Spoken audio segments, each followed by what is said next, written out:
ഊഹിക്കാവുന്നതിലും അപ്പുറത്തെ വലിയ കൊള്ളയാണ് ശബരിമലയിൽ നടന്നത് എന്നാണ് പ്രത്യേക അന്വേഷണ സംഘത്തിന്റെ പുതിയ റിപ്പോർട്ടിൽ നിന്നുള്ള വിവരങ്ങൾ സൂചിപ്പിക്കുന്നത്. ദ്വാരപാലക ശില്പങ്ങളിലെ പാളികളിലും കട്ടിളപ്പാടിയിലെ പാളികളിലും ഉണ്ടായിരുന്ന സ്വർണമാണ് കവർച്ച ചെയ്യപ്പെട്ടത് എന്നാണ് ആദ്യം പുറത്തുവന്ന വിവരങ്ങൾ. പിന്നീട് പഞ്ചലോഹ വിഗ്രഹങ്ങളും കവർച്ച ചെയ്യപ്പെട്ടതായി കണ്ടെത്തി. ഇപ്പോഴിതാ വ്യാളി രൂപങ്ങളിലും ശിവരൂപങ്ങളിലെയും സ്വർണം കൂടി കവർച്ച ചെയ്യപ്പെട്ടതായി പ്രത്യേക അന്വേഷണ സംഘം കണ്ടെത്തിയിരിക്കുകയാണ്. അതോടൊപ്പം സന്നിധാനത്തെ പ്രഭാമണ്ഡലങ്ങളിലെയും സ്വർണം നഷ്ടപ്പെട്ടതായി SIT പ്രതികളുടെ കസ്റ്റഡി അപേക്ഷയിൽ വ്യക്തമാക്കിയിട്ടുണ്ട്. കേസിലെ ഒന്നാം പ്രതി ഉണ്ണികൃഷ്ണൻ പോറ്റിയെയും 9, 10 പ്രതികളായ പങ്കജ് ഭണ്ഡാരി, ഗോവർദ്ധൻ എന്നിവരെയും കസ്റ്റഡിയിൽ വിട്ടുകിട്ടുന്നതിനായി SIT സമർപ്പിച്ച കസ്റ്റഡി അപേക്ഷയിലാണ് ഇക്കാര്യങ്ങൾ വ്യക്തമാക്കിയിട്ടുള്ളത്. ഇതോടെ നമ്മുടെ ചിന്താമണ്ഡലത്തിനും അപ്പുറത്തെ കവർച്ചയാണ് സന്നിധാനത്ത് നടന്നിട്ടുള്ളത് എന്ന് വ്യക്തമാകുകയാണ്. സന്നിധാനത്തെ ശിവ വ്യാളി രൂപങ്ങൾ, 7 പാളികൾ എന്നിവയിൽ നിന്ന് സ്വർണം കവർച്ച ചെയ്യപ്പെട്ടു.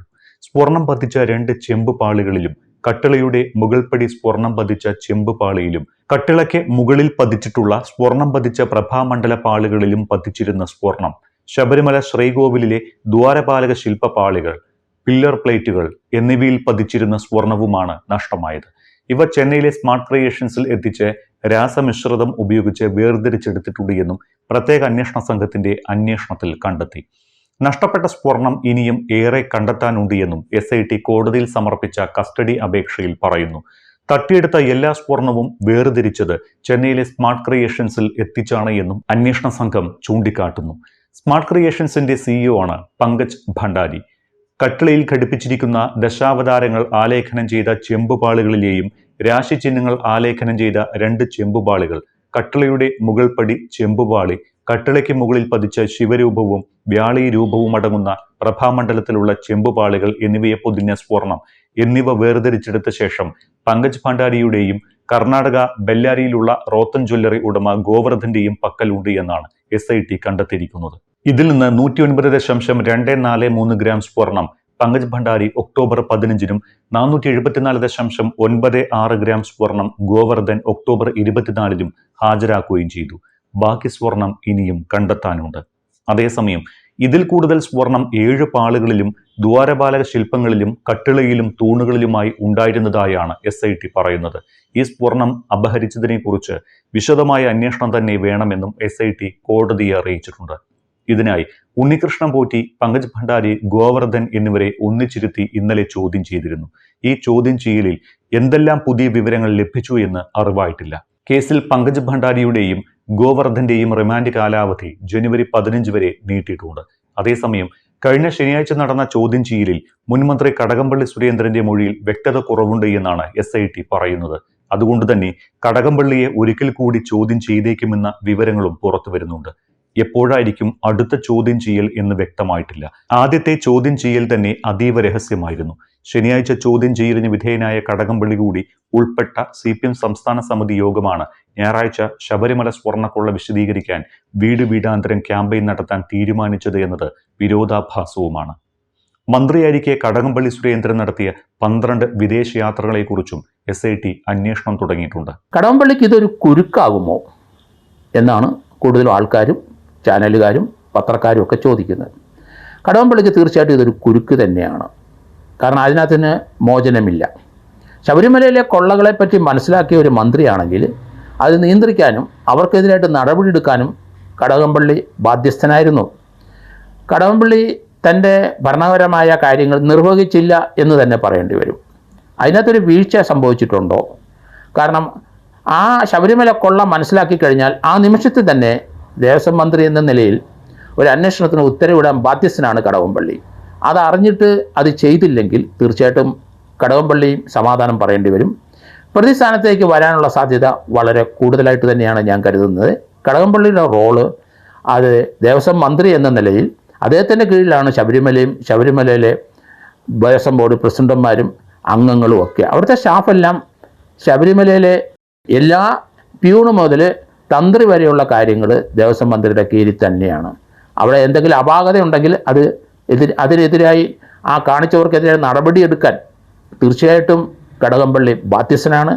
കടകംപള്ളി ആ ഉത്തരവാദിത്തം നിർവഹിച്ചില്ല എന്നാണ് ഇപ്പം വരുന്ന വാർത്തകൾ. അതുകൊണ്ട് കടകംപള്ളിക്ക് ഇതിനകത്ത് ഒരു മോചനം ഉണ്ടാകുമെന്ന് ഞാൻ കരുതുന്നില്ല. കടകംപള്ളിയെ കഴിഞ്ഞ ശനിയാഴ്ച 4-5 മണിക്കൂർ ചോദ്യം ചെയ്ത് വിട്ടയച്ചു.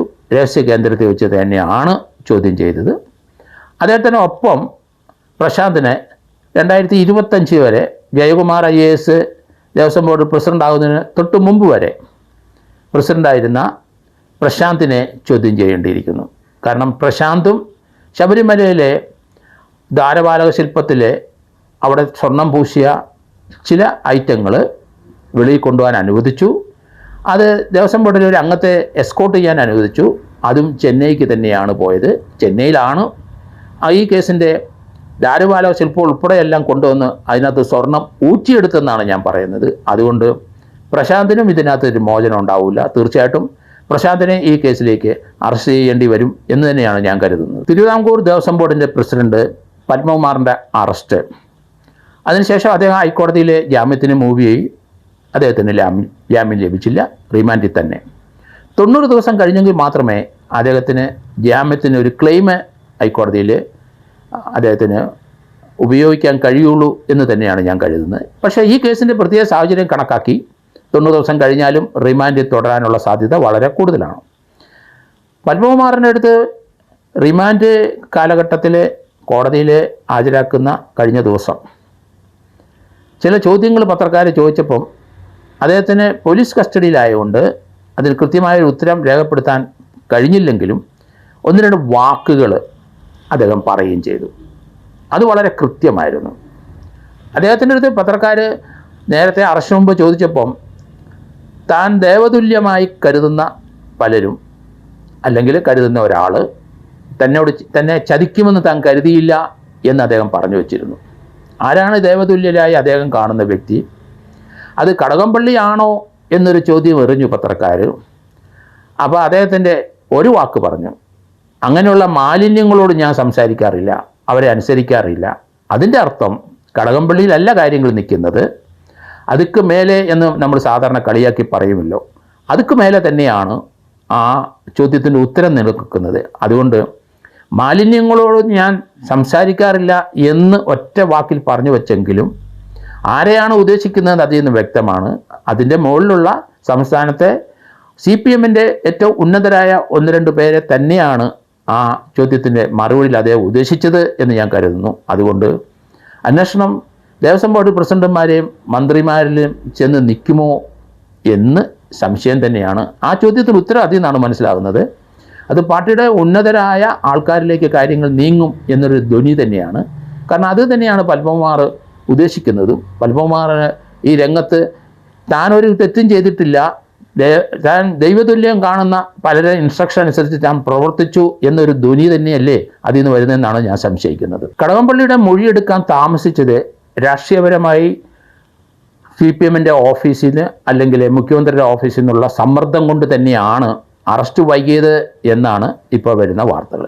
SIT അത് തന്നെയാണ് ഉദ്ദേശിച്ചതെന്ന് ഞാൻ കരുതുന്നു. കാരണം രാഷ്ട്രീയപരമായി വലിയ ഇമ്പാക്റ്റ് ഉണ്ടാകുന്നതുകൊണ്ട് അത് ഒഴിവാക്കാൻ വേണ്ടി തന്നെയായിരിക്കും അറസ്റ്റ് അവർ താമസിപ്പിച്ചത്. എന്തായാലും സർക്കാരിൽ നിന്ന് 1-2 IPS ഓഫീസർമാർ കൃത്യമായി ഇവരിലേക്ക് സമ്മർദ്ദം ചെലുത്തുന്നു എന്ന വാർത്തയും വരുന്നുണ്ട്.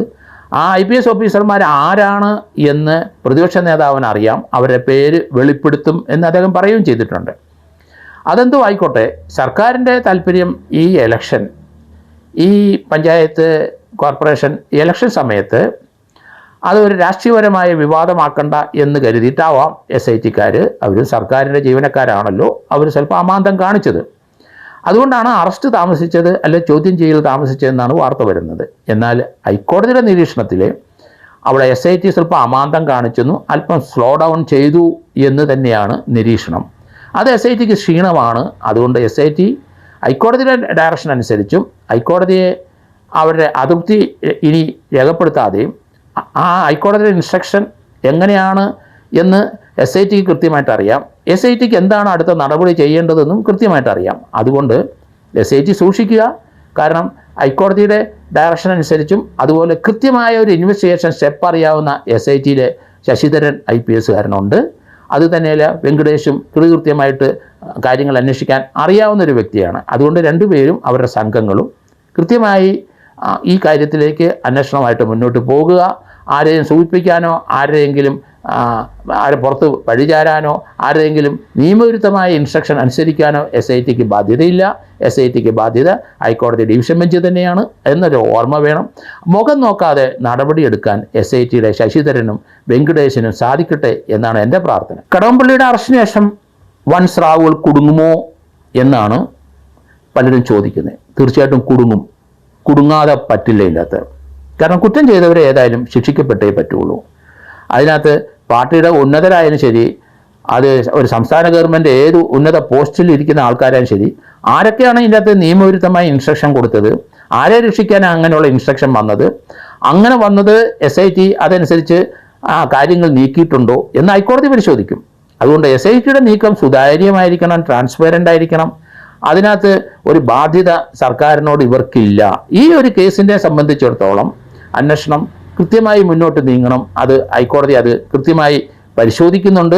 അതുകൊണ്ട് സർക്കാരിൻ്റെ ഇൻസ്ട്രക്ഷനൊന്നും അനുസരിക്കാൻ ഇവർക്ക് ബാധ്യതയില്ല. അല്ലെ തന്നെ ഒരു സർക്കാരിൻ്റെ നിയമവിരുദ്ധമായ രാഷ്ട്രീയപരമായ എടുക്കുന്ന തീരുമാനം അനുസരിക്കാൻ കേരളത്തിലെ ഒരു അന്വേഷണ ഉദ്യോഗസ്ഥനും ബാധ്യതയില്ല. ഭരണഘടനാപരമായ രീതിയിൽ അന്വേഷണ ഉദ്യോഗസ്ഥന്മാർ പ്രവർത്തിക്കുക എന്നുള്ളതാണ്. അതിന് വിപരീതമായി അന്വേഷിക്കുന്ന, അതിന് പിന്നെ അന്വേഷണം മുന്നോട്ട് കൊണ്ടുപോകുന്ന ഏത് റാങ്കിലുള്ള ഉദ്യോഗസ്ഥനായാലും ശരി, അവരതിൻ്റെ തിക്തഫലം അനുഭവിക്കും. അവർ പെൻഷൻ വാങ്ങാനുള്ള സാധ്യതയും വളരെ കുറവായിട്ടാണ് ഞാൻ കരുതുന്നത്. CPM ഇതുവരെ ഉദ്യോഗസ്ഥരെ പഴിചാരിക്കൊണ്ട് തന്നെയായിരുന്നു ശബരിമല കൊള്ളയിൽ ഡിഫൻസ് തീർത്തുകൊണ്ടിരുന്നത്. എന്നാൽ കഴിഞ്ഞ പഞ്ചായത്ത് ഇലക്ഷന് തൊട്ടു മുമ്പ് ആ ഒരു സ്റ്റാൻഡിൽ നിന്ന് അവർ പതുക്കെ മാറി. കാരണം രാഷ്ട്രീയപരമായി പോസ്റ്റ് ചെയ്ത Devaswom board president, Devaswom board അംഗങ്ങൾ ഒക്കെ ഈ സ്വർണ്ണക്കൊള്ളയ്ക്കകത്ത് പങ്കുണ്ട് എന്ന് വന്നപ്പോൾ CPM അവരെ തള്ളിപ്പറയാതിരിക്കാൻ കഴിയില്ല. കുറ്റം ചെയ്തവർ അവർ അനുഭവിക്കട്ടെ, അല്ലാതെ അവരെ സംരക്ഷിക്കാൻ CPM ഇല്ല എന്ന് CPM പറഞ്ഞു കഴിഞ്ഞു. അതുകൊണ്ട് ദേവസ്വം ബോർഡ് കാര്യത്തിൽ നേരത്തെ ഉദ്യോഗസ്ഥന്മാരെ പുറത്ത് പഴിചാരിക്കൊണ്ടിരുന്ന CPM ഇപ്പോൾ അതിൽ നിന്ന് വ്യതിചലിച്ച് ഇപ്പോൾ അതിനകത്ത് രാഷ്ട്രീയക്കാരുടെ പോസ്റ്റിംഗ് അവരും ഉൾപ്പെട്ടിട്ടുണ്ടെന്ന് വന്നപ്പം അതിനകത്ത് പാർട്ടിയുടെ ഇൻവോൾവ്മെൻ്റ് ഉണ്ട് എന്നുള്ള കൃത്യമായ ഒരു മെസ്സേജ് പുറത്തേക്ക് വന്നു കഴിഞ്ഞു. അതുകൊണ്ട് ഇനി പാർട്ടി സൂക്ഷിക്കണം. കാരണം അന്വേഷണം ഏത് വഴിക്കാണ് നീങ്ങുന്നതെന്ന് നമുക്ക് ഏകദേശം ബോധ്യം വന്നിട്ടുണ്ട്. പത്മകുമാറിനെ സംബന്ധിച്ചിടത്തോളം മേൽക്കൈയിലൊന്നും നോക്കേണ്ട ആവശ്യമില്ല. അല്ലെങ്കിൽ പത്മകുമാർ ശിഷ്ടകാലം അദ്ദേഹം ജയിലിൽ കിടക്കേണ്ടി വരും. അതുകൊണ്ട് എന്താണ് തനിക്ക് പറ്റിയത്, അല്ല തന്നെ കൊണ്ട് ചെയ്യിച്ചത് ആരാണ് എന്താണെന്ന് പത്മകുമാർ ഇനി കൃത്യമായി പറഞ്ഞേ വെക്കുള്ളൂ. അത് ഇതുവരെ SITയുടെ മുമ്പിൽ പറഞ്ഞോ ഇല്ലയോ നമുക്ക് ആർക്കും അറിയില്ല. പറഞ്ഞിട്ടുണ്ടാവാം. എന്തായാലും അത് കണക്കാക്കിയുള്ള അന്വേഷണം മുന്നോട്ട് പോയല്ലോ. മൊഴി രേഖപ്പെടുത്തി ഒരു വിദേശ വ്യവസായിയുടെ അടുത്ത് പഞ്ചലോക വിഗ്രഹം അല്ലെങ്കിൽ അതുപോലെ 3-4 വിഗ്രഹങ്ങൾ തൻ്റെ കൈവശമുണ്ട്, അത് വിലയ്ക്ക് കൊടുക്കാനുള്ളതാണ് എന്ന് പറഞ്ഞ് അയാൾ അത് വേണ്ട എന്ന് പറഞ്ഞ് പോവുകയും ചെയ്തു. പിന്നീട് ആ സാധനം എങ്ങോട്ട് പോയി, അയാൾ കൃത്യമായിട്ട് ഡി മണിയുടെ ഓഫീസിൻ്റെ അടുത്ത് ചാക്കിനകത്ത് ഈ പഞ്ചലോക വിഗ്രഹം ഇരിക്കുന്നത് കണ്ടു എന്ന് പറഞ്ഞിട്ടുണ്ട്. അതുകൊണ്ട് ആ സാധനം അയാളുടെ കയ്യിലുണ്ട് എന്നുള്ള കാര്യത്തിൽ യാതൊരു സംശയമില്ല. അതുകൊണ്ട് അന്വേഷണം പാർട്ടിയുടെ എംപ്ലോയീസ് ലെവലിൽ മാത്രം ഒതുങ്ങില്ല, പാർട്ടി കേഡറിലേക്ക് വന്നു കഴിഞ്ഞു. പത്മകുമാർ മുൻ MLA ആണ് CPMൻ്റെ. അദ്ദേഹം പത്തനംതിട്ട ജില്ലാ കമ്മിറ്റി അംഗമാണ്.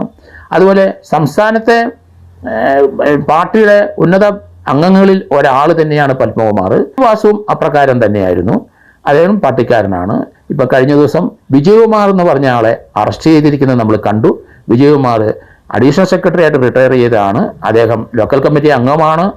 അത് സെക്രട്ടേറിയറ്റിലെ ഇടത് സംഘടനയുടെ 2 വർഷത്തെ നേതാവായിട്ട് വന്നയാളാണ്. അയാളിലേക്കും അന്വേഷണം മാറിയിട്ടുണ്ട്. അയാളെയും അറസ്റ്റ് ചെയ്ത് കഴിഞ്ഞിരിക്കുന്നു.